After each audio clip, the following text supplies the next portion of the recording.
100% गडावरती आलो. रायगडाची सरासरी उंची सांगितली समुद्र सपाटीपासून 2851 फूट. जेथे गाडी पार्किंग केली गडाच्या माथ्यावरती आलो. 1375 फुटावरती आलो. येताना चित्त दरवाजा, कुलबडा बुरुज, नाणे दरवाजा, हिरकणी कडा, रायगडाचा महादरवाजा पाहिला आणि रायगडाच्या टॉप लेवलला आलो.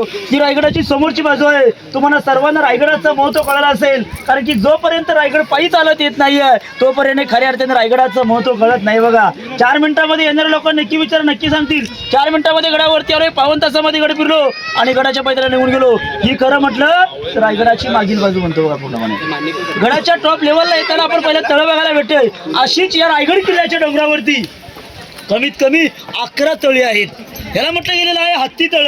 2 पायाच्या माणसाला डोंगर चढता येत नाही. कल्पना करा, जर रायगड किल्ल्यावरती 4 पायाचा प्राणी आज आपल्याला बघायला भेटला असता तर आपल्याही मनामध्ये शंका निर्माण झाली असती की 4 पायाचा हत्ती कधी पोहोचला. मी 2 पायाचा माणूस हा डोंगर मला चढता येत नाही, डोंगरावरती हा 4 पायाचा प्राणी आला असेल कसा. राजांचा राज्याभिषेकाचा पोस्टर जर कधी शाळेच्या भिंतीवरती पाहिला असेल नसेल, पण त्या पोस्टरमध्ये बाहेरचे 2 परप्रांती इंग्रज शिवरायांना मानाचा मुजरा करताना बघायला भेटेल. बघा, आपली व्हाईट कॅप काढतो तो आणि दरबारामध्ये मुजरा करताना त्या आपल्या पोस्टरमध्ये बघायला भेटेल. त्या इंग्रजाचं नाव होतं इंद्रिय ऑक्झेंटर. हा रायगडाच्या पायथ्यापासून गडाच्या माथ्यावरती पायी चालत आला. गडावरती आल्यानंतर तो खूप थकून गेला होता. राजांच्या नगरखान्यासमोर त्याने 4 पायाचे हत्ती पाहिले. शंका निर्माण झाली, मी 2 पायाचा माणूस हा डोंगर चढू शकत नाहीये. या डोंगरावरती हा भला मोठा 4 पायाचा हत्ती कसा काय पोचला असेल. दरबारामध्ये गेला, व्हाईट कॅप काढली, शिवराने मानाचा मुजरा केला आणि मावळ्यांना प्रश्न विचारला, या डोंगरावरती एवढा मोठा हत्ती कसा काय पोचला असेल. मावळे हुशार होते. मावळे काय म्हणतात, आपण इंग्लिशमध्ये बोलता आणि मराठीमध्ये बोलतो. आमच्यापेक्षा इंग्लिश बोलणारा हुशार असतो. याचं उत्तर तुम्ही दिलं बरोबर. त्या इंग्लिश बोलणारा इंग्रजाला काय कळणार हो, महाराजांची दूरदृष्टी. शिवरायांना माहिती होतं लानापासून मोठं करता येतं, पण मोठ्यापासून कधी लहान करता येत नाहीये. आपल्या महाराजांनी बघा काय दूरदृष्टी होती. महाराजांनी काय केलं, रायगडाचं बांधकाम करायला घेतलं गेलंय तेव्हा लहान लहान हत्तीची पिलं पालखीत टाकली आणि डोंगरावरती आणून लहानाची मोठी डोंगरावरती गेली. यालाच तर म्हणतात राजांची दूरदृष्टी. लहानापासून मोठं करा, मोठ्यापासून लहान होत नाहीये. हे शिकलं पाहिजे शिवरायांकडून. त्या हत्तीनं पाणी पियाचं असेल, आंघोळ करायची असेल तर या तलावामध्ये सोडलं जायचं. पण या तलाव म्हटलं गेलेलं आहे हत्ती तळ. असं एक पुढचा तलाव बघायला जाणार आहोत. पण तलावही लिकेज आहे. हे तलावाचा लिकेज आहे कारण की त्या काळचे इंजिनियर 4 मिनिटांमध्ये शोध लावला असता. आताचे इंजिनियर 10 वर्ष शोध लावतायत, अजूनपर्यंत त्याचं लिकेज सापडलेलं नाही बघा पूर्णपणे. ह्याला इतिहासामध्ये हत्ती तळ म्हटलं गेलेलं आहे. आता आपण पुढे जाऊया आणि रायगडाचं मेन तलाव गंगासागर तलाव बघायला पुढे जाऊया. बोलो छत्रपती शिवाजी महाराज की जय. धर्मवीर छत्रपती संभाजी महाराज की जय. चला या त्या पोलापासून सुरुवात करू. पुढे चला पटापट. आता आपला आवाज आपल्याला परत ऐकायचं. काय करायचंय,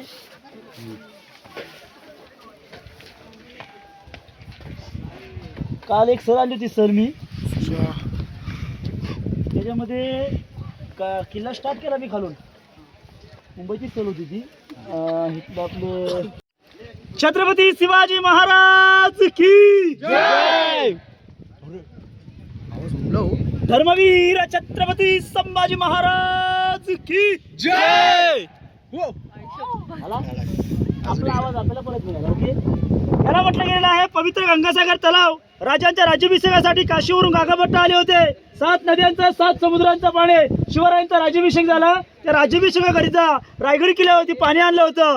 उरलेलं पाणी या तलावामध्ये सोडलं गेलं होतं. ज्यावेळेस सोडलं गेलं त्यावेळेस 2 वाक्याची कविता लिहिली. कविता अशी निर्माण झाली, गंगा यमुना आणि नर्मदा यांच्या आल्या साऱ्या बहिणी आणि रे 7 नद्यांचे पाणी. जल हे झाले तीर्थांची घर, तयासी नाव गंगासागर, तयासी नाव गंगासागर. हे तलाव जणू रायगड किल्ल्याला येणाऱ्या प्रत्येक शिवभक्ताला 12 महिने पाणी देत असतं. कारण की याला म्हटलं गेलेलं आहे पवित्र गंगासागर तलाव. रायगड किल्ल्यावरती महाराजांनी एवढी पाण्याची सोय करून घेतली की गडाच्या पायथ्याला आज पाणी भेटत नाहीये 2 महिने. पण रायगड किल्ल्यावरती 3 वर्ष पाऊस नाही पडला तरी पाणी कधी कमी पडणार नाहीये. इथल्या आजही खालच्या 2 गावांना पाणी इथून पुरवठा केलं जातं बघा पूर्णपणे. कारण की हिरकणी गावाला रायगडवाडी गावाला येताना पाईपलाईन पाहिली असेल आपण. ह्या पाईपलाईन पाणी खाली मे जून महिन्यात जातं. गडाच्या पायथ्याला पाणी भेटत नाहीये. समोरचा माझा बालेकिल्ला. बालेकिल्ला म्हणजे काय, तिथे आपण एक दरवाजा आहे. दरवाजाचं नाव काय आणि ह्या मनोरची स्थापना कशी होती, हा रायगड किल्ला कसा होता याची माहिती आपण सुद्धा तिथे घेऊया. बोला छत्रपती शिवाजी महाराज की जय. का मखमली पैठणे कापडाने गाव दिव्यांच्या दिवाणे स्मशानीच्या उजेराने तर आज समोरचा पूर्णपणे मनोरे हे बघायला भेटले असते. सगळ्यात मातीची कौरं याला अतिशय कापडाने आणि गाव दिव्यांच्या दिवाणे आणि स्मशानीच्या उजेराने हा किल्ला बघायला भेटला असता. कल्पना करा त्या काळच्या राजाच्या वैभवामध्ये आज आपण कशी दिसतो याची कल्पना केली, कारण की हा किल्ला पूर्ण ओळख फेमस होता. 10 मे 1818 ला पाठीमागच्या साईडून 2 इंग्रज कर्नल पोतर मेजर आले या 2 ब्रिटिशांनी रायगडाला पूर्णपणे घेरला आणि रायगडाच्या बॅक साईड डोंगरात फुटले जा येथून पूर्णपणे लांब पल्ला तोफा धरून रायगड किल्ल्याचा दारुगोळा अटॅक झाला. आज शंका निर्माण होते की जेवढे मराठ्यांचे गड किल्ले आहेत, महाराजांचे गड किल्ले आहेत अशा बघण्या अवस्थेमध्ये बघायला भेटत आहेत. याचा उलटा करा जाऊन राजस्थानचे गड किल्ले आजही बघा, आजही गड किल्ले सुरक्षित आणि तसे बघायला भेटतील. मग तिथले गड किल्ले आपल्याला व्यवस्थित बघायला भेटत आहेत आणि मराठ्यांचे गड किल्ले असे का, कारण की ते राजपूत होते, शरण गेले, झुकले वाकले म्हणून गड किल्ले तसे राहिले. मराठ्याने कोणासमोर मान फुटलं नाही बघा. म्हणून एक शेर म्हटला जातो, अंधाराला घाबरत नाही आबाळाची साथ आहे, अंधाराला घाबरत नाही आबाळाची साथ आहे, मोडेल पण वाकणार नाही ही मराठ्याची जात आहे. अखेरपर्यंत इंग्रजांना पुढल्या दिला मराठ्याने दिला. मग 10 मे 1818 ला मागील बाजूला तोफेचा गोळीबार केला आणि रायगड किल्ला वरचा परिसर हा 11 ते 12 दिवस जळून होता. वरचं जळून गेलं राहिलं फक्त आज आम्हाला शंका निर्माण करावी लागते की रायगड किल्ल्याच्या पायथ्यापासून समोरच्या बाजूने गडावरती पायी चालत आलो, येत असताना आम्हाला 1 लिटरची बॉटल आणता येत नाहीये. मग कल्पना करा रायगड किल्ल्यावर 350 इमारती आहेत, हा लागणारा दगड पायथ्यापासून डोक्यावरती कसा बरी आणला असल्याची कल्पना करू शकत नाही बघा. पण आपल्याला जे हुशार, आपल्याला जी गिरण होते, हा दगड काढून आणला नाहीये. रायगड किल्ल्यावर 11 तळी 84 पाण्याच्या टाक्या खोदल्या गेल्या.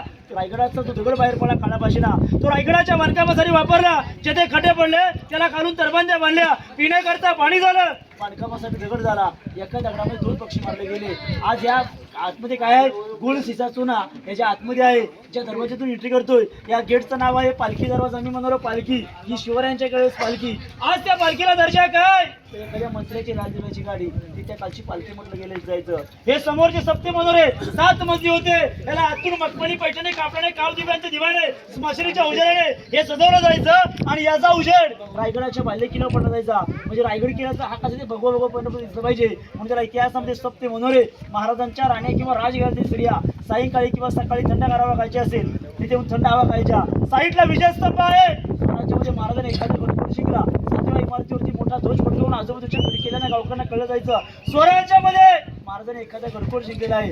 कल्पना एवढीच करायची, किल्ला पाहताना आम्ही किल्ला वैभव उभं केलं तर तुम्हाला किल्ला नक्की सांगेल. कल्पना करा ना, त्याला जर आतून तुम्हाला जर आपली वैभव उभं करा, याच्यावरती लाकडी छेद आहे, वरतून मातीची कौलं आहेत, त्याला आतून जर का मखमली पैठणे कापडाने गाव दिव्यांच्या दिव्याने स्मशानीच्या उजेडाने किल्ला तुम्हाला पूर्ण भगवा बघायला भेटला असता आणि ते वैभव तुम्ही उभं केलं तर त्या रायगडला तुम्ही विचारू शकता, सांगणारे रायगडा माझा राजा दिसत कसा होता, सांगणारे रायगडा माझा राजा बोलत कसा होता. पण कधी सांगेलो जेव्हा तुम्ही ते वैभव उभं करसाल तेव्हा. आज घराचे पिकनिक पण लोक बघायला येतात. मी म्हणतो किल्ल्यावरती येऊच नका, कारण की तीर्थस्थळ आहे, मंदिर आहे म्हटलं जातं पूर्णपणे. आता आपण पालखी दरवाजाने आतमध्ये जाऊया, राणीवासा बघायला पुढे जाऊया. तुमचा बोलो छत्रपती शिवाजी महाराज की जय. बघा ज्या दरवाजातून आपण गडाच्या मुख्य भागावरती जातो की जय. ज्या एंट्री केली गेट मधून त्या गेटचं नाव आहे पालखी दरवाजा. पालखी दरवाजा लागून कल्पना करा ना, त्याच्यावर लाकडी छत असतं, त्याच्या आतून जर का मखमली पैठणे कापडाने गाव दिव्यांच्या दिव्याने स्मशानीच्या उजेडाने जर आपल्या समोर हा राणीमहल जर का सजलेला बघायला भेटला असता तर कल्पना करो त्या काळचं वैभव आज आपल्यावरती पडलं असतं. लाईट नसल्यामुळे त्या स्मशानीच्या उजेडामध्ये आज देखील या महलामध्ये आपण कशेवर दिसलो असतो याची कल्पना केली नसती म्हटलं आता बघा पूर्णपणे. परंतु जेवढे मराठ्यांचे गड किल्ले आहेत अशा बघण्या अवस्थेमध्ये आजही बघायला भेटतील बघा पूर्णपणे. म्हणून यात आपण एका महलामध्ये आलेलो आहोत. या पालखी दरवाजा लागून अखंड भिंत बघायला भेटते. या अखंड भिंतीच्या आतमध्ये एकूण 6 महल आहेत. याला म्हटलं गेलेलं आहे छत्रपती शिवाजी महाराजांच्या राणीवासाचा भाग. शंका निर्माण झाली, शिवरायांना राणी होते किती होत्या? छत्रपती शिवाजी महाराजांना एकूण राण्या होत्या 8. शंका निर्माण झाली की नाही, आजच्या कलियुगामध्ये एक सांभाळता नको बरं नव्हते, मग महाराजांनी 8 लग्न करण्याचं कारण तरी काय होतं? शिवरायाने तर 8 केल्या होत्या, पण अफजल खानाने 64 बायका गेल्या होत्या. 43 पोराचा बाप होता. किती छोटं कुटुंब होतं, किती सुखी कुटुंब होतं. परंतु आपल्या महाराजाने 8 राण्या गेल्या होत्या, पण एकाही बायकोवर त्याने विश्वास ठेवला नाही अफजल खानाने. सगळ्या बायकांना एका विहिरीमध्ये ढकलून दिल्या. त्या विहिरीचं नाव होतं कोण बावडी वीर, पण आपल्या महाराजांनी 8 राण्या केल्या होत्या आऊस मूस किंवा आवडीनिवडीसाठी नाही आहे, तर एक स्वराज्य मोठं होईल म्हणून. कारण की स्वराज्यामध्ये मावळे फार कमी होते. मुठभर मावळे मनभर समोर शत्रू. जर आपण मनभर मावळे असेल आणि जर का आपण शत्रूशी लढू शकतो, मुठभर आपण लढू शकत नाही आहे. म्हणून महाराजांनी काय केलं, 8 पटीने जर स्वराज्य वाढवायचं असेल तर महाराजांनी 8 नामवंत सरदारांच्या मुलीशी लग्न केलं.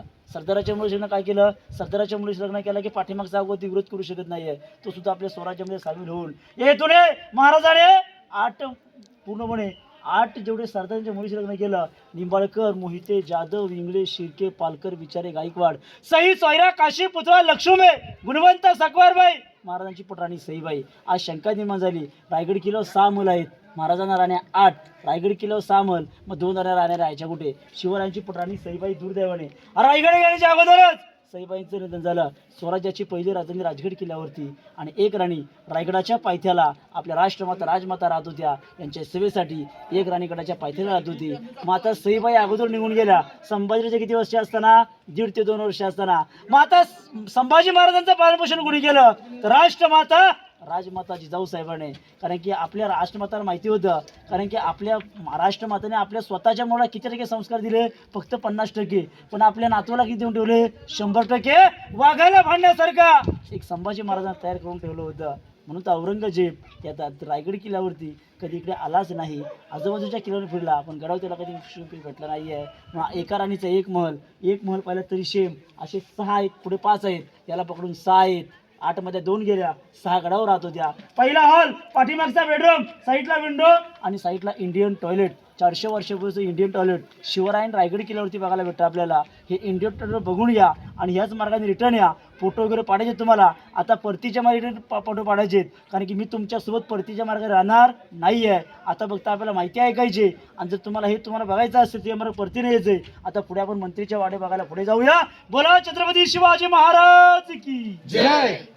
शिवाजी महाराज की जय. रायगड किल्ल्याच्या सर्वात महत्वाची आणि पवित्र जागा आहे. म्हटलं जातं रायगडावर खडे पसरले शिवरायांच्या पायी, आणि आम्हास माणिक मोती दौलती दुसरी कुठलीच नाही. सर्वात अतिमहत्वाचा परिसर भाग आपण ज्या भागामध्ये आलोय, हा महाराजांचा राहता राजवाडा आहे. या समोरच्या भिंतीपासून त्या समोरच्या भिंतीपर्यंत हा महाराजांचा राहता राजवाडा. इथे जोराने पण बोलू शकत नाहीये, कारण की ज्या ठिकाणी महाराजांचा अखेरचा श्वास गेला ती जागा म्हणजे आपण बघायला आपण समोर आलेलो बघा. मग या भिंतीपासून त्या भिंतीपर्यंत हा महाराजांचा राहता राजवाडा. हा समोरचा शिवरायांचा बेडरूम आहे. येथे शिवरायाने रायगड किल्ल्यावर 10 वर्ष वास्तव्य काढली. 26 वर्ष राजगडावरती काढले, ते बालपण गेलं शिवनेरीवरती. मग आयुष्य लाभावं किती जगातल्या राजाला? अवघं 50 वर्ष. 50 वर्षामध्ये आपल्या राजाने स्वतःची गादी स्वतः निर्माण केली आणि 365 गडकिल्ले घेतले. मग मला सांगा, आताचा माणूस 50 वर्षामध्ये काय करू शकतो? 20 वर्ष बालपणात, 30 वर्षामध्ये मनासारख्या माणसाला घर सुद्धा उभं करत नाहीये. अरे एक बेडरूम हॉल माणसाला बांधता येत नाहीये. पण आपल्या जगातल्या राजाने स्वतःची गादी 32 मनाच्या सिंहासन निर्माण केला आणि 365 गडकिल्ले घेतले. जगातला एकमेव राजा झाला, जगातला आणि विश्वातला, तो म्हणजे छत्रपती शिवाजी राजे होऊन गेले बघा पूर्णपणे. कारण की या समोरच्या बेडरूमवरती महाराजांनी 10 वर्ष काढली होती. मग कल्पना करायची गोष्ट आहे की जो दिवस बघायचा होता 16 नेत्री 16, तो आनंद 16 रायगड किल्ल्यावरती नको बघायला दिवस, तो रायगडाच्या माती पडला. अख्खा महाराष्ट्र पोरका झाला आणि महाराष्ट्र दिवस मावळला. तारीख होती 3 एप्रिल 1680 चैत्र पौर्णिमा, हनुमंत जयंती वार शनिवारी आपल्या महाराजांना निघून गेले आपल्यातून आणि अख्खा महाराष्ट्र पोरका झाला. या महाराष्ट्र दिवस मावळला. ती तारीख होते 3 एप्रिल 1680 चैत्र पौर्णिमा, हनुमंत जयंती वार शनिवारी. महाराजांनी अखेरचा श्वास या समोरचा उतरवर सोडला. लाखो त्या शिवभक्त गडावरती येतात, येथे नतमस्तक होतात, येथे माती कपाळ लावतात, येथे माती घेऊन जातात. आता महाराज साईडला महाराजांच्या पाणीपुरीच्या टाक्या आहेत, पाणीपुरीच्या टाक्या आहेत. साईडला पाहतो राजांचं स्नानगृह, जिथे महाराजांचा आंघोळ करण्याचं टाका आहे बघा. ते पाहून या. आपण पुढे दर्शन करून पुढे जाऊया. बोला छत्रपती शिवाजी महाराज की जय.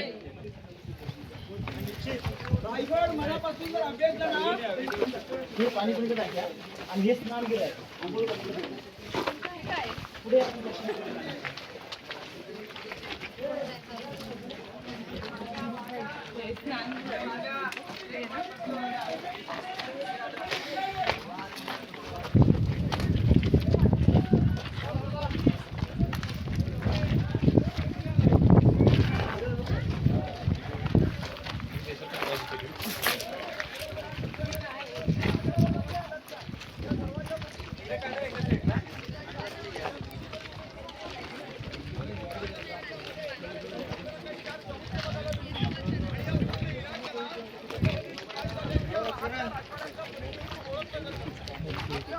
पूर्ण एकच.